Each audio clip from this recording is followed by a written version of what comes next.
So you've got a rental investment property, or maybe you're thinking of buying one, and now you're facing the million-dollar question: do it yourself or hire a professional to do it? That's the one decision every property investor faces. It's all about finding that sweet spot between keeping more of your rental income and avoiding the massive headache and risk that comes with being a landlord. Stick with me, and by the end of this, you'll have a crystal clear picture of which path is right for you. So let's talk about the appeal of self-management. Because on the surface, it seems like a no-brainer. You get to make every decision yourself, and you can skip sending that monthly management fee check. Who doesn't like saving money, though?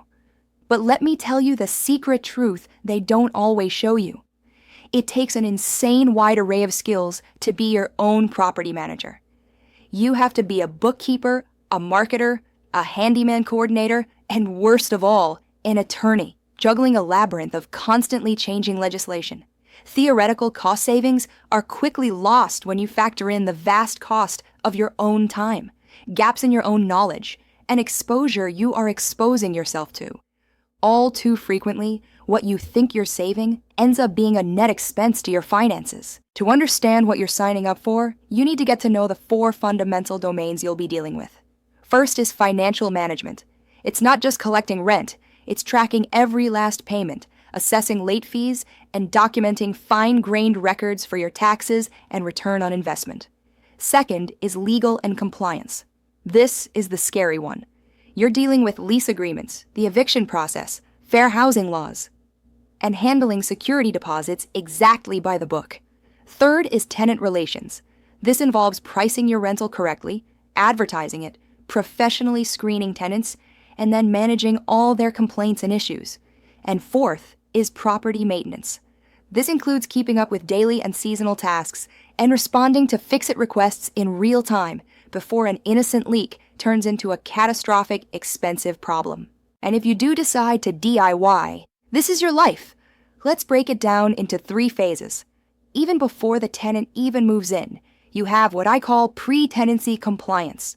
You have to learn a whole bunch of regulations, research the rental market to charge your unit just so, handle all the advertising and showings, perform thorough and non-discriminatory screening, and draft a legally bulletproof lease. Therein, and you enter mid-tenancy operations. You're making payment arrangements, collecting overdue rent, organizing all maintenance, fielding midnight repair calls, performing inspections, and maintaining immaculate records on everything. And when they leave, you experience post-tenancy turnover. You have to process the notice to vacate, do a detailed inspection, document the damage, get the security deposit back within an extremely tight legal deadline, and then clean and restore the whole property as fast as humanly possible so that you avoid a costly vacancy. It is a lot. So how much time is a lot? On one rental property with a long-term tenant, you're looking at a steady 10 to 20 hours a month. That's purely on day-to-day admin and communication with tenants. And then, when a tenant eventually does vacate, be prepared for an additional 40 to 50 hours a year consumed by replacing them. That's leasing, showings, and getting ready for the unit. And the biggest drain might not even be the hours you can quantify. It's the 24/7 on-call burden. Your phone is your worst enemy as a DIY landlord. A 2 a.m. pipe burst, that's you. A heater that fails in the dead of winter, that's you. This constant mental weight is an express ticket to burnout. Now let's assign a dollar value to that time, because this is where things get interesting. Let's say in your main job or business, you earn $75 an hour. If you're spending 15 hours a month doing property management, that's an opportunity cost of $1,125 every single month. Let that sink in. You're paying yourself $1,125 to be a property manager. And guess what? That alone is usually more than the standard professional management fee. So for any career-oriented investor, self-managing isn't just stressful. It's often an inferior financial option. Let's look at a comparison now. For regular operation, a DIY landlord can spend 4 to 8 hours a month. A property manager, through automation and economy of scale, does it in 1 to 2 hours. That's 75% better. For tenant placement during a vacancy, you could be charged with 40 to 50 hours of labor. The property manager's skilled leasing personnel can do it in 5 to 10 hours, an 80% gain. And for emergency work, your time is 24/7 on call, whereas the property manager's time investment in you is zero. They do everything. Add it all up, and you're looking at a 90% savings on your personal time every single month. Plus, PNs use their systems to cut vacancy time in half, which means more money in your pocket. And the hits keep coming with the hidden costs of DIY. First, vacancy loss. DIY landlords often have 3 to 4 weeks of vacancy between tenants. Pros get it down to 1 to 2 weeks. That lost income can wipe out a whole year of so-called savings from not paying a manager. Then, there's maintenance inefficiency. You're paying full retail price for emergency repairs, while a PM has a network of vendors that gives them discounted rates. There's also the risk of poor tenant screening. If you ram this through just to get a vacancy filled, you massively increase your risk of non-payment, destruction of your property, and a nightmarishly expensive eviction. And the big kahuna of them all, legal blunders. A lack of understanding of the current housing laws can cost you humongous fines and lawsuits, which any management fee would be peanuts by comparison. So what are you paying for when you hire a pro? This is all taken care of by a quality property manager. They conduct continuous market research to make sure that your rent is adjusted constantly to maximize your profit. They take care of all the repairs through a system of qualified, experienced repairmen to keep your property's long-term value.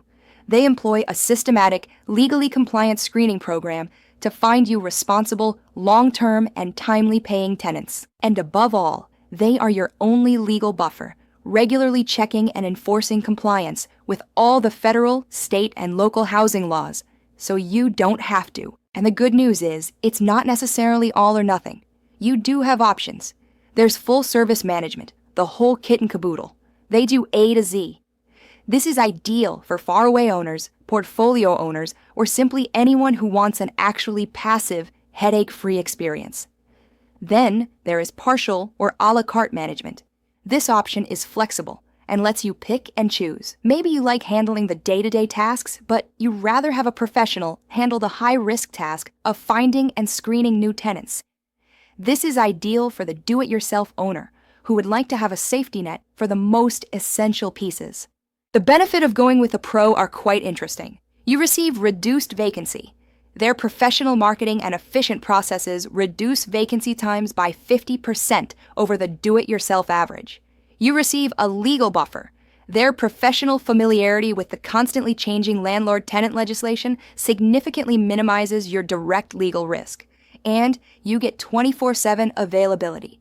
They guarantee prompt emergency response, which not only is great for retention of rent, but in most instances is required by law. That alone is worth the price to many owners. Money time. How are you actually charged? The most common setup is percentage-based. This is often 8 to 12% of monthly rent for a single-family home. The benefit of this model is that your incentives are entirely aligned.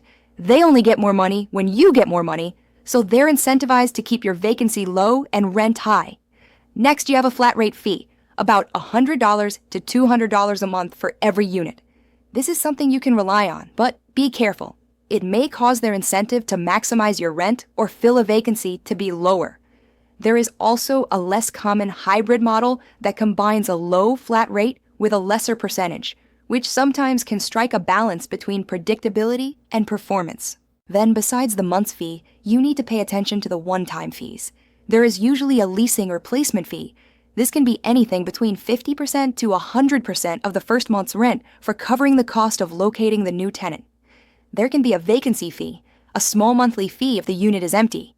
Be very wary of this one. If it's fixed, then it can disalign their incentive to get the unit rented up quickly. There usually is a lease renewal fee, roughly $200 to $500, for processing the paperwork to keep a good tenant.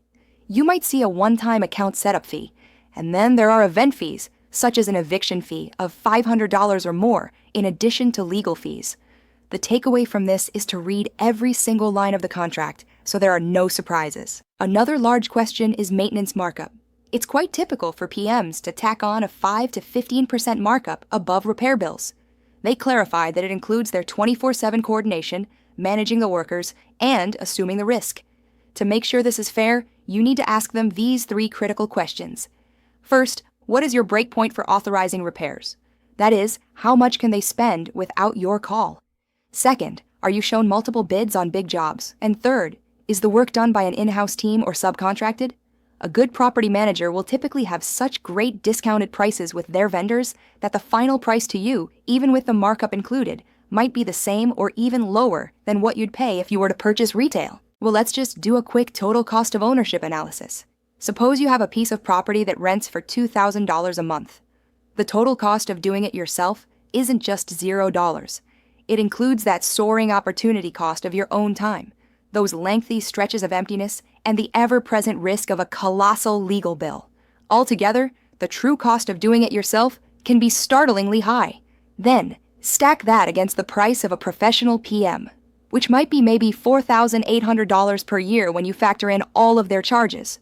More often than not, it ends up costing you less because they're saving you time, limiting vacancy, and preventing horrifying legal exposure. Let's dive into the legalese, because it's dangerous. The Fair Housing Act prohibits discrimination against 7 categories of protected individuals: race, color, religion, sex, national origin, disability, and familial status. And this is the point. As a do-it-yourself landlord, you're held to the same professional standard as a gigantic property management firm. Using inconsistent screening criteria or making an arbitrary decision, even by mistake, is flat-out illegal and possibly disastrous in fines and litigation. You need to be a perfect, impartial professional every single time. Security deposits are another class of which DIY landlords find themselves sued over and over again. The rules are very strict. First, you're dealing with hard and fast deadlines. In most states, you have a mere 21 or 30 days to return the deposit or provide an itemized list of deductions. Miss a deadline by 1 day, and you may lose your right to keep a penny, even for thousands of dollars of rightful damages. 2. Deductions can only be made for damage beyond normal wear and tear. You can't charge for a routine cleaning or for a scuff mark on the wall. And 3. You need flawless documentation for each and every deduction: photos, move-in, move-out reports, and vendor invoices. To recap the danger of law, let's look at the hot zones. For tenant screening, your risk for doing it yourself is high due to unconscious bias. A PM de-escalates this with a professional, objective process. For security deposits, your risk is high through missing deadlines. A PM uses automated systems and specialists to track all this. And for eviction proceedings, your risk is serious. One mistaken process can get your case thrown out. A PM uses professional lawyers and follows the law to the letter. They convert your biggest risks into managed, predictable processes. So how do you know when to make the switch? There are a couple of obvious tipping points. First is geographic distance. If your property is more than an hour or 2 away, the emergency work involved in showings, contractor coordination, demands a local manager. Second is high vacancy or turnover. If you're unable to hold good tenants, it means you need professional help. Third is portfolio scale. After 3 or more units, the administrative drudge can completely overwhelm your life. And finally, stress and opportunity cost. If the mental load is interfering with your career, your family time, or your ability to build your portfolio, the expense of an appointed PM is well worth every penny for your own sanity alone. So the bottom line, for the committed investor, a property manager isn't an expense, it's a growth necessity. It's the magic that unlocks the doors to both geographical and portfolio expansion. By freeing you from the need to be physically present and perpetually at call, professional management allows you to do the big picture things. You can expand into new, higher margin spaces, focus on high leverage activities like hunting your next deal, and maximize your returns at the end with a clear conscience at night. It is the strategic move that makes you transition from a fixer-upper landlord to a real estate investor building a scalable business. If you like this video and wish to proceed with your real estate learning, Then subscribe to the channel and hit the bell so that you can know what's in store next. To keep your momentum rolling, I've chosen another video for you that will help you in your investing journey. You'll see it right here on the screen. Just click it and go ahead and learn some more. Thanks for watching. I'll see you in the next one.